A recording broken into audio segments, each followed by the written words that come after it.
Okay चलो भैया देखिएगा, एनसीईआरटी ने लिखा है कॉकरोच के बारे में। पहली लाइन लिखा कॉकरोच आर ब्राउन और ब्लैक बॉडी एनिमल।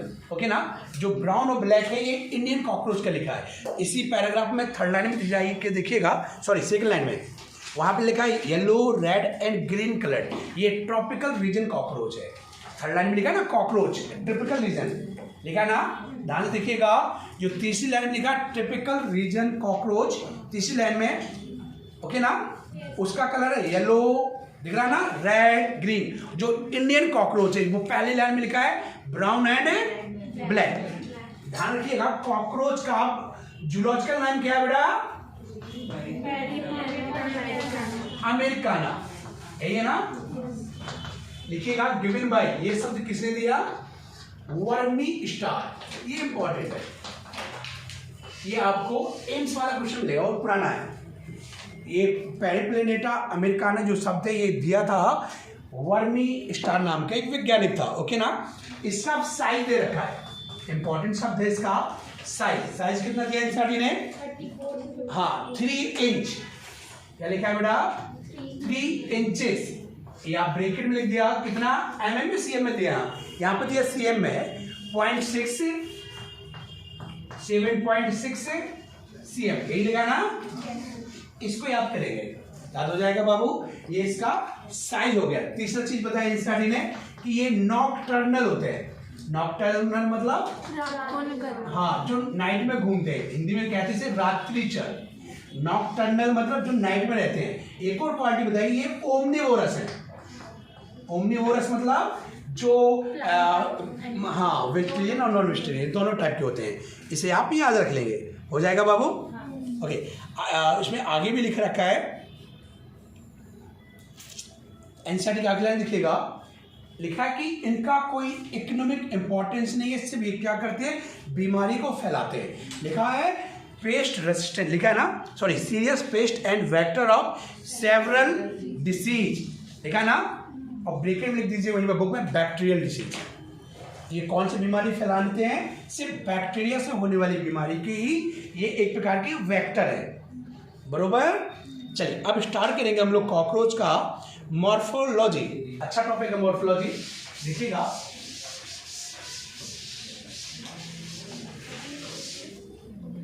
देखिएगा बेटा, मैं स्टार्ट कर रहा हूं morphology of cockroach. Morphology of cockroach. Morphology मतलब होता है एक्सटर्नल फीचर, ये तो जानते हैं आप, और एनाटॉमी मीन्स होता है इंटरनल। उसको आगे देखेंगे। एनसीईआरटी की पहली लाइन है adult of common species of cockroach, ये उसका जूलॉजिकल नेम दिया है। मैं इसका क्लासिफिकेशन बताना भूल गया, ध्यान सुनिएगा। कि कौन सी क्लास से आएगा? इंसेक्ट का। इसका फाइलम आर्थ्रोपोडा, बस दो ही चीजें, इसके अलावा कुछ मत जाने इसमें। और क्योंकि जीनस तो हो गया इसका पेरिप्लेनेटा, स्पीसीज हो गया अमेरिकाना। ओके ना, तो लिखा है एनसीईआरटी में मॉर्फोलॉजी की सेकंड लाइन, इसका आप दोबारा से लंबाई दिया आर अबाउट 34-53 mm लॉन्ग, लिखा है ना। अब कंफ्यूज मत होइएगा वहां पर एग्जाम में जाके कि कौन सा हमको सही करना है।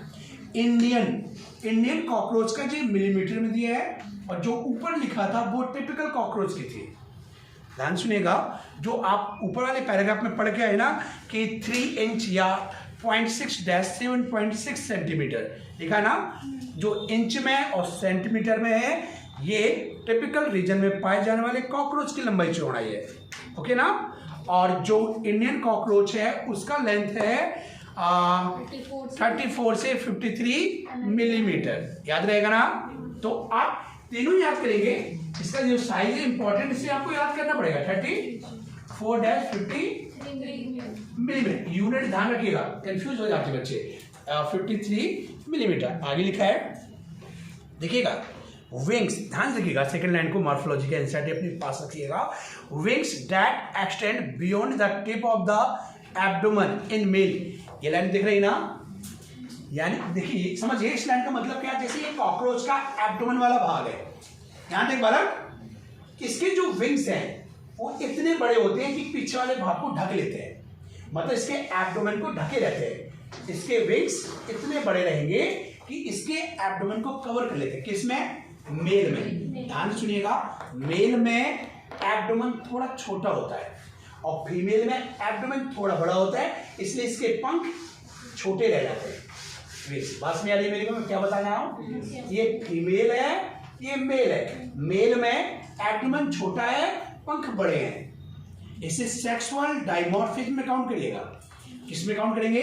सेक्स, मतलब वो कैरेक्टर जो मेल कॉकरोच और फीमेल कॉकरोच को हाँ डिस्टिंग करता है, अलग अलग करता है। तो एनसीईआरटी की सेकंड लाइन में लिखा है, इंपॉर्टेंट लाइन अंडरलाइन कर ले बुक में, wings that extend beyond the tip of the abdomen in male. ये इंपॉर्टेंट है कि मेल की बात है, बराबर। आगे देखिएगा एनसीईआरटी में, body of cockroach is segmented in divided into 3। लिखा ना ये बेटा? इसका मतलब समझिएगा, इसका बॉडी डिवाइड है 3 भाग में।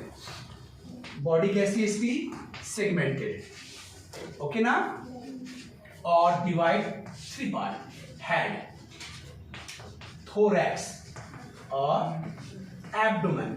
में जितने भी इंसेक्ट आप पढ़ेंगे, जितने भी इंसेक्ट, सबका बॉडी 3 पार्ट में ही डिवाइड है। मैं मक्खी का डायग्राम बना के आपको समझाने की कोशिश कर रहा हूं। ये कॉकरोच नहीं, मक्खी बना रहा हूं रफली। देखा ना ऐसे बेटा? सिर्फ चीजों को देखते जाइएगा, जो नहीं समझ आएगा पूछेंगे। इसे बोलते हैं हेड, और इससे बीच वाले क्या बोलेंगे? अब इंपॉर्टेंट ये कि थोरैक्स में कितने सेगमेंट है, how many segment in thorax. चाहे कॉकरोच हो, मक्खी हो, मच्छर हो, बस इंसेक्ट होना चाहिए। ऑल इंसेक्ट के जो थोरैक्स होता है वो 3 सेगमेंट में डिवाइड है, और जो एब्डोमेन है इसके 10 सेगमेंट है। 1 2 3 4 5 6 7 8, यहां से 9 10 हो गया 10 हो गया होगा। कितने सेगमेंट है? 10। इसे बोलते हैं एब्डोमेन। इस वाले यहां से लेके यहां तक के भाग को बोलते हैं एब्डोमेन। सेगमेंट 10, थोरैक्स के 3, और हेड कितना सेगमेंट है? 1। ध्यान सुनना बेटा, यहां सुन, मिर्ची है भी, और सॉरी, अच्छा मैं हेड की बात कर रहा हूं, ध्यान सुनना। जब कॉकरोच की बात कर रहा हूं, मक्खी की नहीं। जब कॉकरोच एम्ब्रियो स्टेज में है, मतलब छोटा है, इसके एम्ब्रियो को निम्फ बोलते हैं। जब ये एडल्ट नहीं है, एडल्ट से पहले की अवस्था, तो इसके सिर में, हेड में 6 सेगमेंट होते हैं। जैसे एडल्ट होता है, ये 6 जुड़ के 1 बन जाता है। ध्यान सुनना, हेड में 6 segment, 6 fuse together and form 1 segment. जैसे अपनी बैकबोन में लास्ट में 5 बोन होती है, एक जगह 1 बोन होती है, वो जुड़ के 1 बन जाती है ना। जैसे अपनी कमर वाली बोन पड़ी, पैल्विक पड़े ना, पैल्विक में 3 हड्डियां आपस में जुड़ जाती हैं। सेम कहानी यहाँ पर फ्यूज हो जाती है। तो फ्यूज किस में होती है? एडल्ट में, ना कि बच्चे व कॉकरोच में, बराबर। एनसीईआरटी को फिर से देखिएगा, मैं इसी डायग्राम को आगे कंटिन्यू थोड़ा सा करूं। 4th लाइन हो गया, head, thorax, abdomen, entire body is covered by hard. ये इंपॉर्टेंट है, ये इंपॉर्टेंट लाइन है, कवर्ड बाय NAG। नाउ इसे बोलते हैं काइटिन। किससे कवर है बाबू?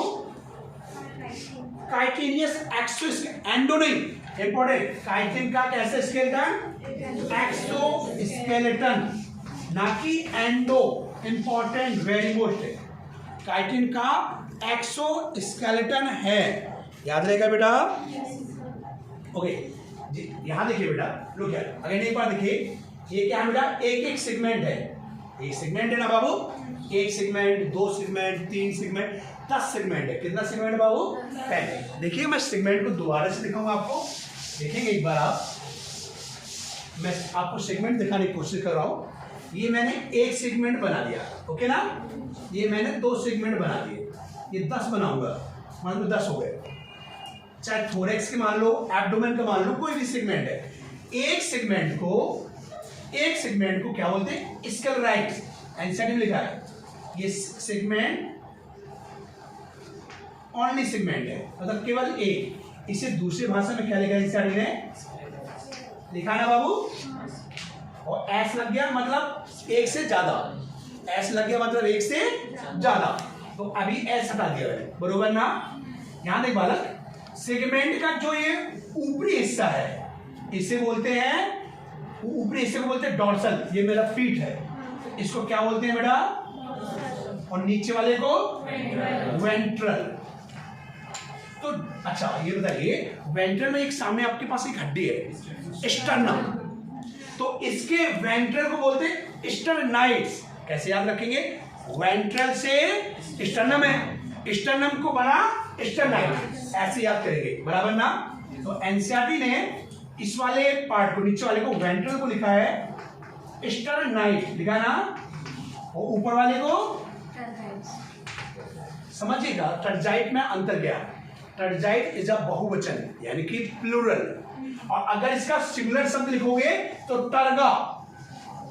टर्गा क्या है बेटा? इसका सिंगुलर, और इसका टर्जाइट क्योंकि बहुत से सेगमेंट है ना, बहुत से, तो इसका प्लूरल शब्द यूज किया है, याद रहेगा ना। इसका अगर आप एक वचन बोले तो क्या बोलते हैं हिंदी में? सिंगुलर, सॉरी, सिंगुलर शब्द यूज करेंगे तो टर्गा, नहीं तो इसे टर्जाइट बोलते हैं। नीचे वाले को स्टर्ना, स्टर्ना या स्टराइड्स, सॉरी स्टर्नाइड्स, याद हो जाएगा ना। Are you sure? क्लियर? चलिए यहां देख बेटा, ये डिब्बे रखे सब एक जैसे साइज के हैं, हालांकि मेरा कोई छोटा कोई बड़ा है। मैंने ये किचन में डिब्बे रखे, दिख रहे हैं ना, एक डिब्बा, दो डिब्बा, तीन। मैंने ऊपर का डिब्बा उठाया, क्या सारे डिब्बे उठ जाएंगे साथ में? नहीं, क्योंकि बंधे नहीं है। तो यहां देख बेटा, यहां देख लड़की, इसको ऐसे ऐसे यहाँ पर मेम्ब्रेन प्रेजेंट है, इसको इससे जोड़ के रखा है। यहां पर ऐसे क्या प्रेजेंट है? मेम्ब्रेन।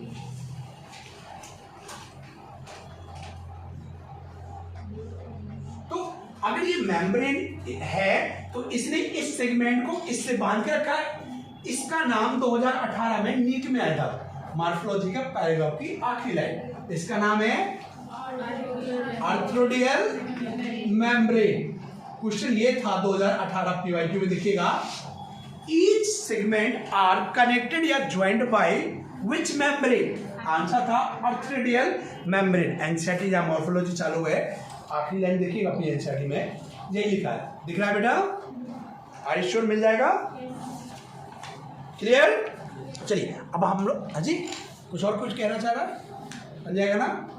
अब हम लोग चालू करेंगे। पहली हेडिंग इसका हेड पढ़ेंगे, फिर थोरेक्स पढ़ेंगे, फिर इसका एब्डोमेन पढ़ेंगे।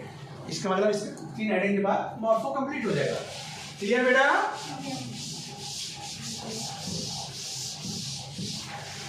चलिए अब देखिएगा, मैं इसका हेड समझाने की कोशिश कर रहा हूं।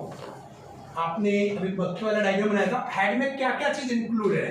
पहली चीज पढ़िएगा, इसका कंपाउंड आई होता है। पहली हेडिंग क्या है इसकी? Compound eyes. जैसे हम मक्खी का डायग्राम बनाते हैं आप ऐसे, तो कितने चैम्बर है बेटा? ऐसे काउंट करके बताओ मुझे जल्दी से। How many chamber? मैंने कितने चैम्बर बनाए बेटा? पांडे बाबू, अच्छा था बेटा। How many chamber in a single eye? एक में 2000, इसमें भी 2000, टोटल 2000 है। एक में टोटल 4000 टोटल। तो कंपाउंड आइज में आप ऐसे लिखेंगे 2000 यानी 2000, इनको बोलते हैं यूनिट। अच्छा, इनका नाम दिया है एनसीईआरटी ने, ध्यान सुनिएगा। इनका शेप है हेक्सागोनल, मतलब ऐसा शेप जैसे बेंजीन की संरचना बनती है ना, ऐसा एक चैम्बर है। आंख में जो दिख रहा है ना, ऐसे कितने बेटा? 2001 में, 2001 में, और हेक्सागोनल बेंजीन जैसी संरचना वाला डायग्राम है, याद रहेगा बाबू। चलिए एनसीईआरटी इस डायग्राम को कैसे लिख रहा है? क्या? ओमेटिडिया लिखा ना, एक का नाम है ओमेटिडिया, और सब मिलके कहलाएगा कंपाउंड आइज। ध्यान रहेगा बेटा, ऐसे ही ना। चलिए हेड के अलावा क्या इसके पास सिंपल आइज होती है? सिंपल आइज होती है इसके पास? होती है, ऐसे नो होती है, बट कैसी होती है वो? Useless, vestigial organ. इनका नाम होता है, इनका नाम है ओसिलस। मैं भी लिख रहा हूं, इनका नाम है ओसिलस। पेज पलटाओ, पेज पलटाओ। माउथ पार्ट्स बने कहीं डायग्राम में एनसीईआरटी में, नीचे वहां पर ओसिलस लिखा है बेटा। अरे लिखा है बाबू, देखना, लिखा है ना बेटा? डायग्राम दिख रहा है ना? ओसिलस। इन्हें क्या बोलते हैं? आंख, simple eyes. But vestigial present, लेकिन इनसे वो देखता नहीं है, बरोबर। चलिए अब ये तो हो गया हेड में एक चीज। अब हेड में पहला हो गया अपना कंपाउंड आइज, मैं दूसरा लिख रहा हूं सिंपल आइज, तीसरा लिख रहा हूं मैं एंटीने। एंटीने ही है ना, नहीं पहले एंटीने, पहले माउथ पढ़ेंगे, सॉरी बेटा इंपॉर्टेंट चीज पहले माउथ पार्ट्स, सॉरी पे एंटीने बाद में पढ़ेंगे हम लोग, पहले पढ़ेंगे माउथ पार्ट्स। इनको आप एनसीईआरटी लिखा है माउथ अपेंडिक्स, ये लिखा ना, ओके। ध्यान से देखिएगा माउथ पार्ट कितने हैं, आप लिखिएगा 5 टाइप। कौन कौन से, मैं उनके नाम लिख रहा हूं। Number 1 upper lip, number 2 lower lip, आप नोट कर लीजिए अगर करना चाहें। तीसरा है इसकी टंग, इसके बाद है मैक्सिला, है ना, और क्या लिया टीथ को मैंडिबल। अब चौथा हो गया, पांचवा टीथ। आपको ये याद करना, याद हो जाएंगे ना, अपर लिप, लोअर लिप, टंग, ये तीनों अनपेयर है। ध्यान सुनिएगा, क्वेश्चन ये आ सकता है कि कौन सा माउथ पार्ट पेयर्ड है। आंसर है मैक्सिला और टीथ। मैक्सिला को एनसीईआरटी में लिखा है, मैक्सिला ही लिखा है उसको, और टीथ को लिखा है मैंडिबल, याद है ना, इसका नाम जानिएगा मैंडिबल। ये चीज पेयर है, ये चीज पेयर है, क्या याद हो जाएगा बाबू। मैक्सिला और टीथ पेयर में है, याद हो जाएगा, ओके। अपर लिप इसे क्या बोलते हैं, लैब्रम, नीचे वाले को लेबियम, इसे हाइपोफैरिंक्स। एनसीईआरटी में डायग्राम में लेबलिंग की गई है, वहां से आप लिख सकते हैं लेब्रम, दूसरे का नाम लिखा है लेबियम, दिख रहा है ना।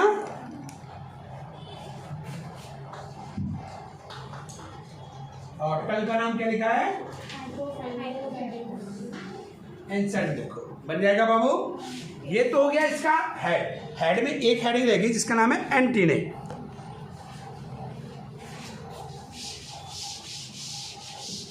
मैं थोड़ा सा एंटीना के विषय में और आपको थोड़ा दिखाऊं। एंटीना का इंपॉर्टेंट फंक्शन रहता है थोड़ा सा,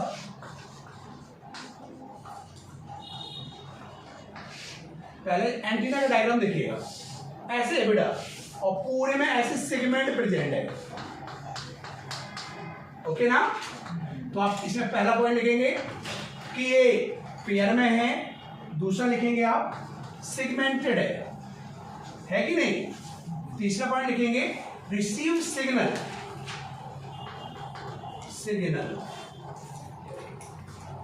फ्रॉम एनवायरमेंट,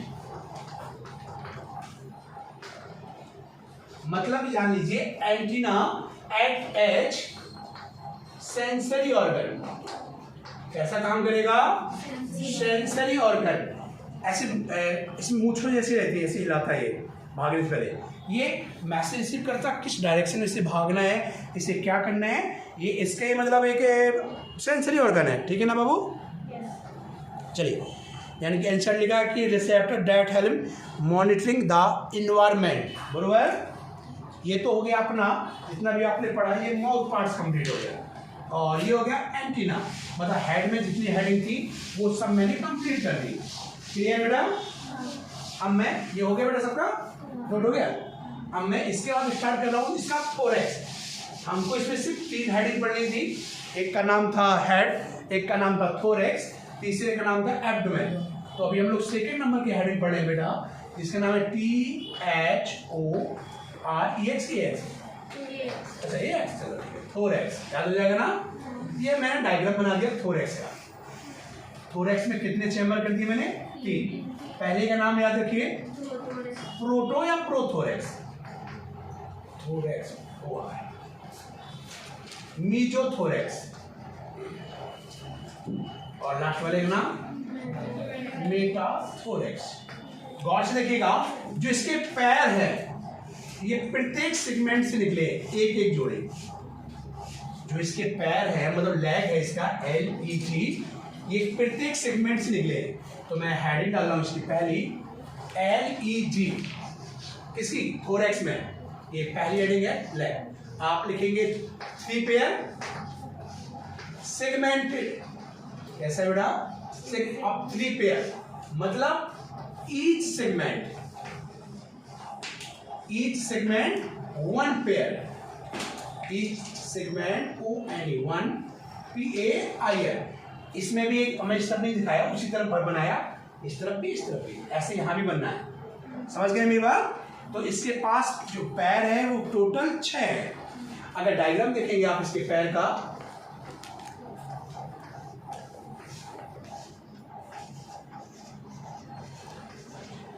इसका पैर है, पहला नाम इसका कॉक्सा, ट्रोकेंटर। इसका सीक्वेंस में नाम याद करिएगा बाबू, अगर सीक्वेंस भूल गए तो बेकार हो गया। सबसे पहले कॉक्सा, ट्रोकेंटर, फीमर, टीबिया, क्या नाम इसका? और यही सबसे ज्यादा लॉन्ग है, सबसे ज्यादा लॉन्गेस्ट बोन है इसकी टीबिया, ना कि फीमर, और अपने में फीमर। और इतना ये एक ही है टॉर्सस। कितने? 5 नहीं, एक है। क्वेश्चन पूछेगा कितने सेगमेंट है, तो टोटल 5। 9 मत गिनिएगा, 1 2 3 4 और 5 ही गिन दो, गलत हो जाएगा। ये सब मिला के 1 है दीपिका, और 1 2 3 4 और 5 सही सीक्वेंस से बताइए। कॉक्सा, ट्रोकेंटर, फीमर, टीबिया और टार्सस। इसके अलावा नीचे क्लॉज होता है ऐसे, जिसके मदद से कांटे ऐसे होते हैं, ऐसे चिपक जाता है, चढ़ता है। ओके ना, वो याद करना है। अब लेग के बाद दूसरी हेडिंग है विंग्स। इसके पंख सिर्फ 2 चैम्बर से निकलते हैं, मीजो से और मेटा से। इंपॉर्टेंट है, विंग अब्सेंट इन अ प्रोथोरेक्स या प्रोटो। विंग्स कौन से चैम्बर में नहीं है? आंसर है ये, बराबर। जैसे इस तरफ मैंने 2 बनाए तो 2 इस तरफ भी है, लेकिन सिर्फ दिखाने के लिए एक साइड दिखा रहा हूं, बात बराबर है। ये डायग्राम इसका नाम है 4 विंग्स, और इसका नाम हो गया HIND, हाइंड विंग्स, बराबर। ये थोड़ा सा डार्क कलर का है। 4 विंग का नाम है टैगमिना। क्या नाम दिया इसका बेटा? ये इंपॉर्टेंट नाम है, इसे याद करिए आप। टैगमिना किसका नाम है? 4 विंग्स का, याद हो जाएगा ना। अब मैं वो डायग्राम थोड़ा सा बिठा के दूसरा चीज दिखाऊंगा आपको। एक सेकंड,